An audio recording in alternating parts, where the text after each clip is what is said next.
खामोश वाकयात में नए आने वाले दोस्तों से गुजारिश है कि चैनल को ज़रूर सब्सक्राइब कर दें और बेल आइकन पर ज़रूर क्लिक करें ताकि हर नई आने वाली वीडियो का नोटिफिकेशन आपको बर वक्त मिल सके। तो चलते हैं आज के एपिसोड की जानिब। उन्हें घर से निकले 10 मिनट से ज्यादा हुए थे। हालांकि गाड़ी फास्ट चल रही थी और रुखशिंदा ने कहा था गिफ्ट शॉप पास ही है, लेकिन इतना वक्त लगने पर भी रास्ता खत्म नहीं हो रहा था। वो परेशान हो रही थी क्योंकि शाहज़ैन को बिना बताए आई थी। उसे बस जल्द से जल्द वापस घर जाने की जल्दी थी। अचानक गाड़ी रुक गई तो वो चौंक कर सामने देखने लगी। वो लोग काफी पुरसकून जगह थे, कोई ट्रैफिक नहीं था। क्या हुआ ड्राइवर, गाड़ी क्यों रोक दी? रुखशिंदा ने पूछा, जिसका जवाब वो भी जानना चाहती थी। सॉरी मैडम, शायद कोई मसला हो गया है। ड्राइवर ने गाड़ी स्टार्ट करने की दोबारा कोशिश करते हुए कहा, जबकि वो परेशानी से उंगलियां मरोड़ने लगी। तो देख क्या रहे हो, जाकर चेक करो ना। रुखशिंदा ने उसे सख्ती से डांटते हुए कहा, सिर्फ ऐना को दिखाने की गर्ज से।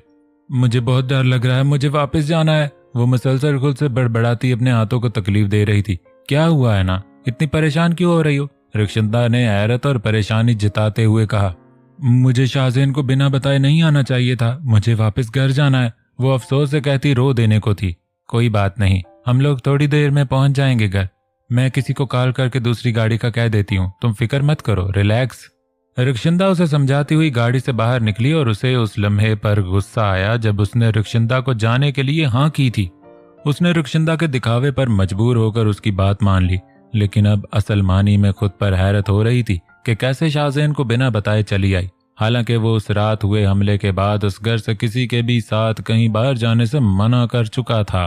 उसका दिल किसी अनहोनी के ख्याल से धड़क रहा था।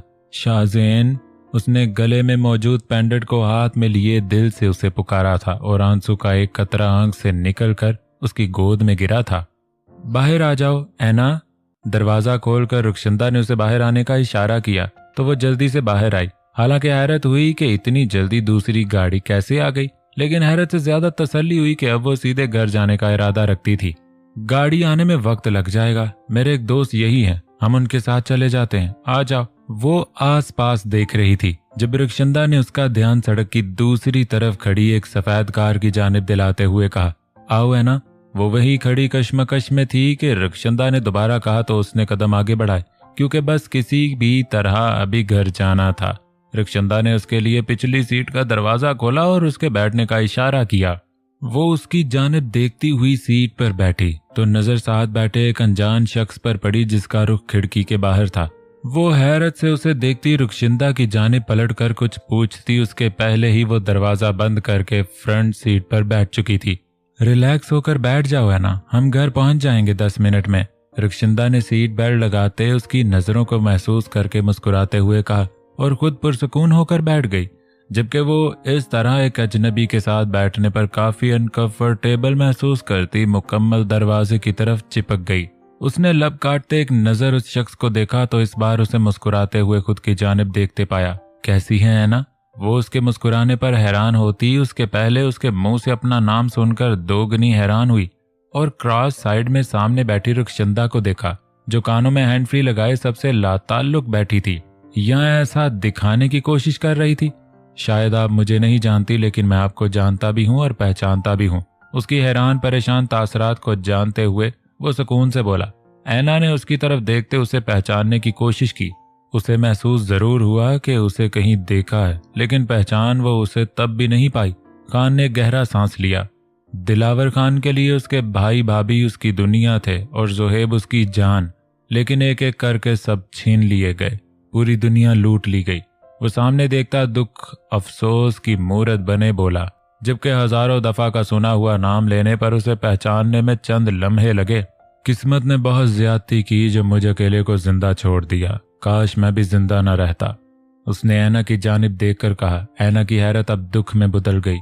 वो उसके अपनों का जिक्र कर रहा था जो ऐना की दुनिया का हिस्सा थे। आप मेरे भाई भाभी को बेहद अजीज थी, जोहेब से भी ज्यादा आपसे मोहब्बत करते थे दोनों, और भाभी की तो जान बसती थी आप में। उसने मुस्कुरा कर उसे देखा। उसकी कमजोर रग पर हाथ रखा गया तो उसकी आंखें पल में भीगने लगी।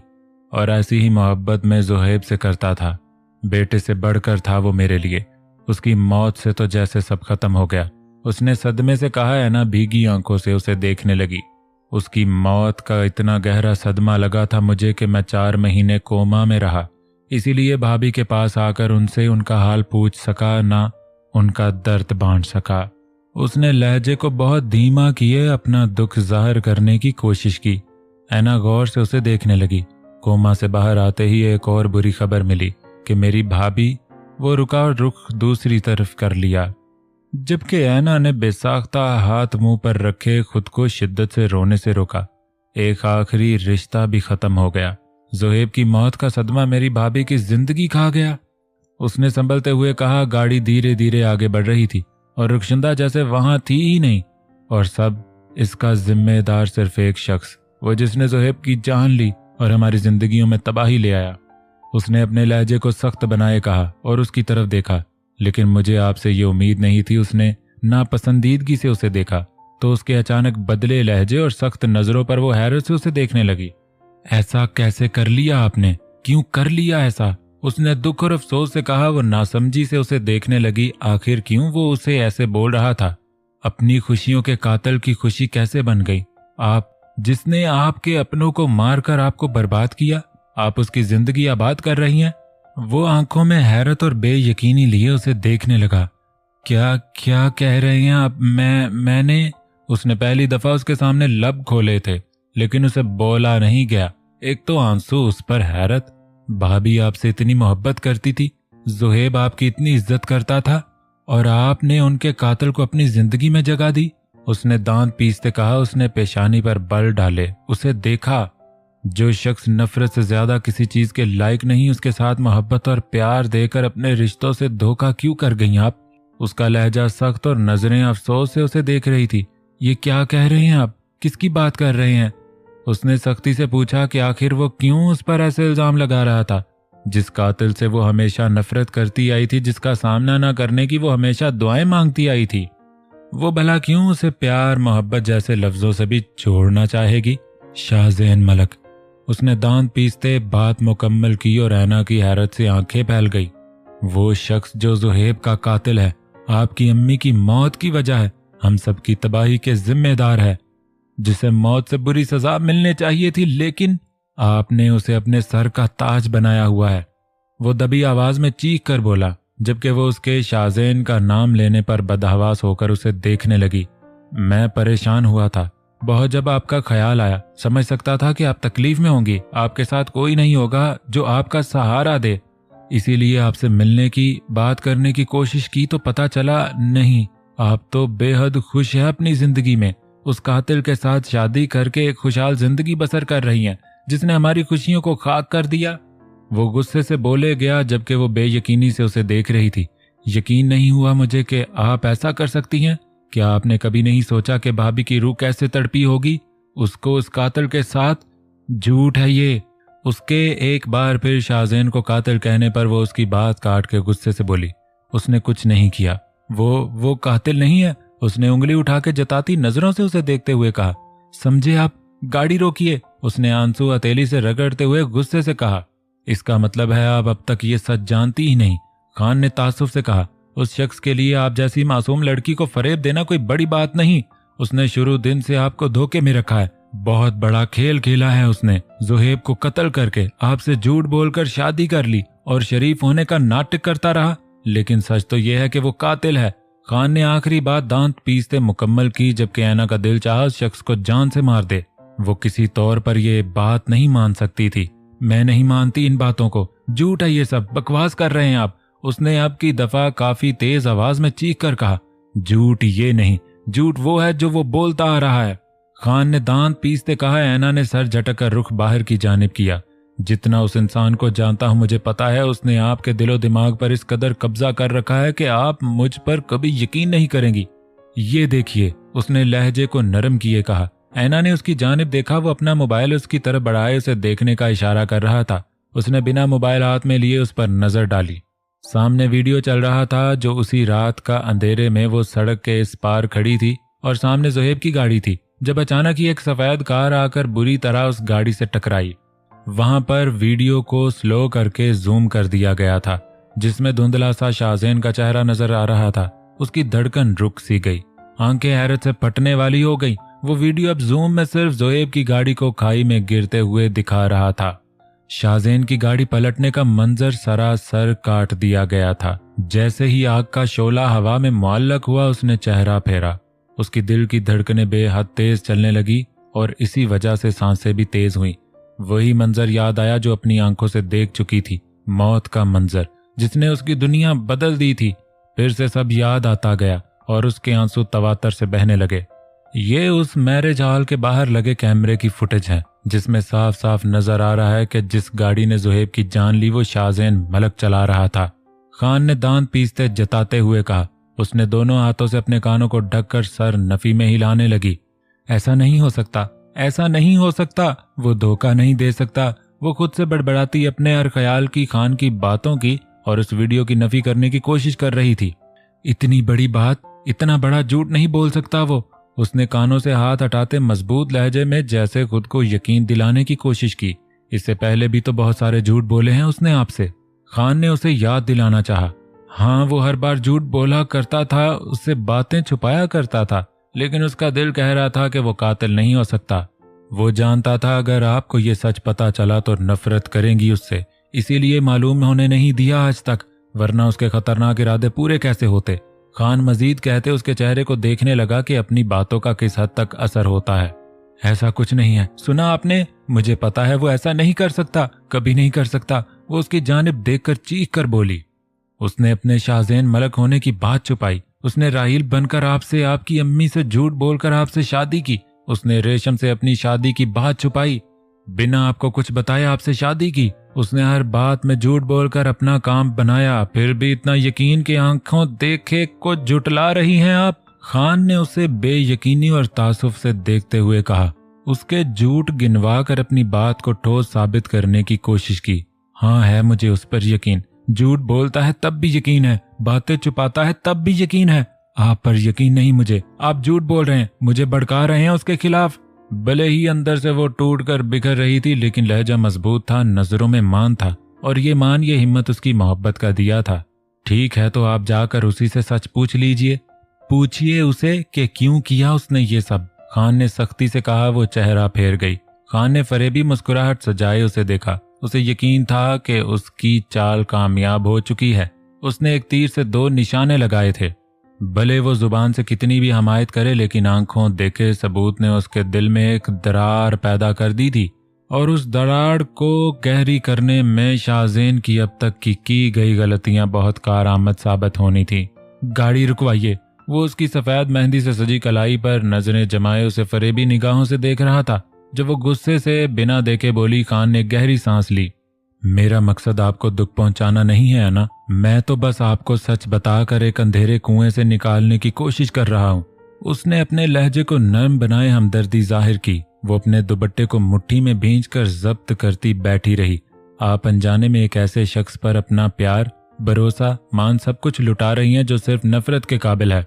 वो इंसान बहुत बड़ा धोखेबाज है। उसे लोगों की जिंदगियों के साथ खेलने में बहुत मजा आता है, और यही अब वो आपके साथ कर रहा है। उसने आखिरी वार किया और ऐना ने ऐसे जाहिर किया जैसे वो उसे सुन ही नहीं रही। हवेली से काफी फासले पर गाड़ी रुकी। उसने जल्दी से अपनी तरफ का दरवाजा खोला। संभल कर रहिएगा, मैं नहीं चाहता वो आपको कोई तकलीफ पहुंचाए। वो उसकी बात पर एक पल को रुकी और फिर बाहर निकलकर आगे बढ़ती चली गई, बिना रुखशंदा का इंतजार किए। अपनी तरफ से उसने ये जाहिर करने की कोशिश की थी कि उसे उसकी बातों का कोई असर नहीं हुआ। उसका यकीन अब भी कायम है, लेकिन क्या सच में ऐसा था? वो भले नॉर्मल नजर आने की कोशिश कर रही थी, लेकिन अंदर एक जबरदस्त जंग चल रही थी। हजारों उल्टे सीधे ख्याल दिल चीरते उसे जख्मी कर रहे थे। उनके जाने का वक्त हो रहा था और सब उससे मिलते बातें किए जा रहे थे। वो उनके साथ होकर भी नहीं थी। लाख छुपाने के बाद भी उसकी बेचैनी उसके चेहरे से जाहिर हो रही थी, और सबके साथ जैन ने भी यही समझा कि वो वहां से जाने की वजह से उदास है। सबसे मिलकर वो रोती रही, अंदर जलते हुए दिल को अपने आंसुओं से ठंडा करने की कोशिश करती रही। सभी परेशान होकर उसे समझाते, तसल्ली देते रहे, लेकिन वो चाहकर भी किसी को नहीं बता पाई कि वो किस हालत से गुजर रही है। जल्दी जल्दी आते रहिएगा बेटा, बहुत याद आएगी आपकी, चाची ने उसे गले लगाते हुए कहा। उनसे मिलने के बाद वो दादी साहब के पास आकर उनसे मिली। उन्होंने उसे गले लगाया और उसकी पेशानी पर प्यार किया। अल्लाह आप दोनों को बुरी नजर से बचाए रखे। उन्होंने एक नजर जैन को और फिर उसे देखा। वो उनका हाथ थामे लबों से लगाकर रोने लगी। So sad. वो उससे थोड़ा पीछे खड़ा था जब रुखशंदा की तंजिया आवाज पर पेशानी पर बल लिए पलट कर देखा। माँ साहब ने बहुत देर कर दी नजर उतारने में। रुखशंदा ने मसनूई अफसोस से ऐना की पुश्त को देखते हुए कहा। शाहजेन उसकी बात समझने की कोशिश करने लगा। वो उसकी जानिब देखकर मुस्कुराई। Happy journey my son. उसने आखिरी लफ्ज पर जोर देते हुए फरेबी नजरों से उसे देखा और आगे बढ़ी। उसके लबो लहजा में छुपी धमकी को महसूस करके जैन को महसूस हुआ जैसे वो कुछ करने वाली हैं या कर चुकी है। एयरपोर्ट पर सब के सब उन्हें छोड़ने आए थे और उनके जाने के बाद से अब तक वो खामोश थी। दोनों हाथों से उसके बाजू को जकड़े उस पर सर रखे बैठी थी, जैसे उसके दूर हो जाने का डर हो। पिछली दफा जब वो प्लेन में बैठी थी तब बेहद खौफजदा थी। प्लेन के ऊपर जाने का सोचकर डर रही थी और शाहजेन ने उसे अपनी बातों में लगाकर उससे डर निकाला था, लेकिन आज तो जैसे उसे कोई फर्क ही नहीं पड़ता था। उसके इस बदले हुए अंदाज पर जैन को रुखशंदा की बात याद आई। उसने बहुत गौर से उसके चेहरे को और फिर अपने बाजू को गिरफ्त में लिए उसके दोनों हाथों को देखा। वो लाख चाहते हुए भी उन सोचों को अपनी दिमाग से नहीं निकाल पा रही थी। वो सब भूल जाना चाहती थी, कुछ नहीं सोचना चाहती थी, लेकिन ये मुमकिन नहीं था। उसके दिलो दिमाग में एक जंग छिड़ी हुई थी। उसका यकीन कमजोर पड़ता और फिर शाहजेन की मोहब्बत उस यकीन को टूटने से बचाती। वो कातिल है आपके अपनों का। खान के अल्फाज जहन में गूंजते जा रहे थे। वो बेबस थी, इतनी कि उन ख्यालों को चाह कर भी कैद नहीं कर पा रही थी। मोहब्बत के अलावा कोई काम नहीं आता मुझे, पता तो है तुम्हें। उसका धीमा दिलकश मोहब्बत से भरपूर लहजा समातों से टकराया तो दिल को आराम सा महसूस हुआ। यकीन की डोर मजबूत हुई और वही मजबूती उसके बाजू पर भी जाहिर की, गिरफ्त को सख्त किए। ये कहती हैं जैन को ऐना से बेइंतहा मोहब्बत है। वो उसे बारिश की बूंदों का हवाला देकर अपने जज्बात लुटा रहा था। वो मोहब्बत की मिसाल था। उसकी सिर्फ बातें ही नहीं, उसकी आवाज, उसका अंदाज, उसकी आंखें, उसका लहजा, सब कुछ मोहब्बत का एहसास देता था। फिर कैसे वो सब जुटला कर एक ऐसी बात पर यकीन कर लेती जो उसकी मोहब्बत को ही मात दे दे। अचानक उसे शायद उसे याद आया कि वो उनकी मदद करने की गर्ज से आया था, अपने दोस्त के गुनाह का अजाला करने, और जैन का भी वो दोस्त था। तो क्या सच में वो शाहजेन के लिए? उसके दिमाग ने एक नई सोच को जन्म दिया। उसे बीती सारी बातें याद आने लगी। शाहजेन का बातें छुपाना, अपनी पहचान छुपाना, राहील बनकर आना, मोहब्बत का इजहार करना, शादी के बाद फासले रखना, किसी सोच को खुद पर हावी आए लम्हे में बदल जाना, बात बात पर परेशान हो जाना, रातों को परेशान होकर जागना, उस कातिल के बारे में पूछना, और भी बहुत कुछ। उसने आंखों को सख्ती से मींचकर अपने जहन को झटकना चाहा, लेकिन कामयाब नहीं हुई। वो चाहकर भी शाहजेन को कुछ बता नहीं सकती थी, क्योंकि खुद ही इस बात पर यकीन नहीं करना चाहती थी। वो बिना चेंज किए बेड पर लेटी अपने हर ख्याल को झटक कर आंखें मौंदे सोने की कोशिश कर रही थी। अपने आंसुओं को वो किस तरह बाहर आने से रोक रही थी ये सिर्फ उसे पता था। अपने कान पर गर्म सांसें और गर्दन पर उसके लबों का लम्स महसूस करके उसने चेहरे का रुख उसकी जानिब किए उसे देखा। वो कोहनी के बल लेटा उसकी तरफ झुका था और उसे बहुत गौर से देख रहा था। उसकी सुर्ख आंखें देखकर कुछ गलत होने का एहसास हो रहा था। क्या हुआ, इतनी अपसेट क्यों हो? धीरे से कहते हुए हाथ बढ़ाकर उसके कान के करीब आते बालों को पीछे हटाया, लेकिन उसने जवाब नहीं दिया, बल्कि बेतासुर निगाहों से उसे देखने लगी। क्या देख रही हो? उसके यूं देखने पर वो परेशान हुआ। उसने अब भी कुछ नहीं कहा। पलटकर उसके करीब होती, सर उसके सीने पर रखे खुद को कहीं छुपाने की कोशिश की। किसी ने कुछ कहा? उसने दोनों बाजुओं में भींचते हुए अपना सर तकिए पर रखा। उसके इस रवैये से ख्याल रुखशंदा की जानिब गया था और पेशानी की रगें उभरने लगी थीं। ऐना ने सर नफी में हिला दिया, लेकिन उसकी सख्त गिरफ्त और सीने पर रुक रुक कर चलती सांसें उसके इंकार को बेमानी कर रही थी, और शाहजेन को यकीन हो रहा था कि कुछ हुआ है। शाहजेन। कुछ देर की खामोशी के बाद उसने धीरे से पुकारा और सर पीछे करके उसे देखा। एक बात पूछूं, सच सच बताओगे? उसके चेहरे को देखते हुए कहा। ना चाहते हुए भी उसकी आवाज में नमी घुल गई। उसकी बात और उसकी आंखों में वहशत देखकर शाहजेन के दिल को कुछ हुआ। प्लीज सच सच जवाब देना, उसने सच पर जोर देते हुए कहा। उसके अंदाज ने शाहजेन के सीधे दिल पर चोट दी। ऐसे क्यों कह रही है ना? उसने दुख से उसे देखा। क्योंकि हर बार तुम झूठ बोल देते हो या बात बदल जाते हो। समझ नहीं आता तुम्हारी किस बात पर यकीन करूं, किस पर नहीं। उसके लहजे में दुख, उदासी, खफगी और अब तक के हर बुरे ख्याल का असर शामिल था। इस तरह मत कहो है ना। उसने उसकी भीगती आंखों के किनारे को अंगूठों से छुआ। आवाज में दर्द था। मैं जो भी छुपाता सिर्फ इसलिए कि तुम्हें तकलीफ न पहुंचे। मैं बताने की कोशिश तो करता, लेकिन जब बात तुम्हें दुख देने की आती है तो मेरा दिल दिमाग पर हावी हो जाता है। उसने उसकी पेशानी से पेशानी टिकाए गंभीर लहजे में कहा। उसकी बातों से मशहूर हो जाने वाली, उसके लहजे पर सिमट जाने वाली, उसकी कुर्बत पर दिल थाम लेने वाली वो आज चाह कर भी उन लफ्जों को, उस लहजे को, उस लम्स को अपने दिल की गहराई में नहीं उतार सकी। क्या अब भी ऐसी कोई बात है जो तुमने मुझे नहीं बताई? उसने नजरें उसकी बंद आंखों पर जमाए कहा तो उसकी बंद आंखों के पर्दे पर कई सारी तस्वीरें लहराने लगी। उसने आंखें खोलकर गहरी नजरों से उसे देखा। उसे किस्मत ने ऐना के जरिए आखिरी मौका दिया था, लेकिन उसने अब भी वही किया जो आज तक करता आया था, अपनी मनमानी। ऐसी कोई बात नहीं, उसने धीरे से पीछे होकर कहा, लेकिन ऐना को उसका नजरें आंखों से हटाकर उनका जाविया बदल देना खटक गया। अगर वो नजरें मिलाकर ये कह देता तो शायद आज वो बात खत्म हो जाती। सो जाओ। शाहज़ैन ने उसकी नजरों को इग्नोर किए उसका सर सीने से लगाए कहा। वो खामोश रही, दोबारा कुछ नहीं बोली।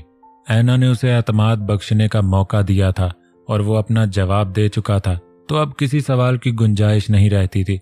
अब उसका जवाब इस यकीन को मजबूत करता है या तोड़कर बखेर देता है, ये दिखाना वक्त के हाथ में था। लेकिन उसने दिल से दुआ की कि ये एतमाद ना टूटे, वो आज गलत ना हो। शाहज़ैन, मुझे कुछ पूछना है तुमसे। उसने खान के बारे में बताने का फैसला करते हुए उस खामोशी को तोड़ा कि अब कुछ भी दिल में रखने की बजाय उसे साफ साफ बता दे। लेकिन शाहज़ैन ने कोई जवाब नहीं दिया। उसने सर उठाकर देखा तो उसकी आंखें बंद थीं। वो सो चुका था या उसके सवालों से बचने की कोशिश में आंखें बंद किए हुए था। शाहज़ैन, उसने धीरे से पुकारा, लेकिन कोई हरकत नहीं हुई, तो दोबारा उसके सीने से सर लगाए आंखें बंद कर ली।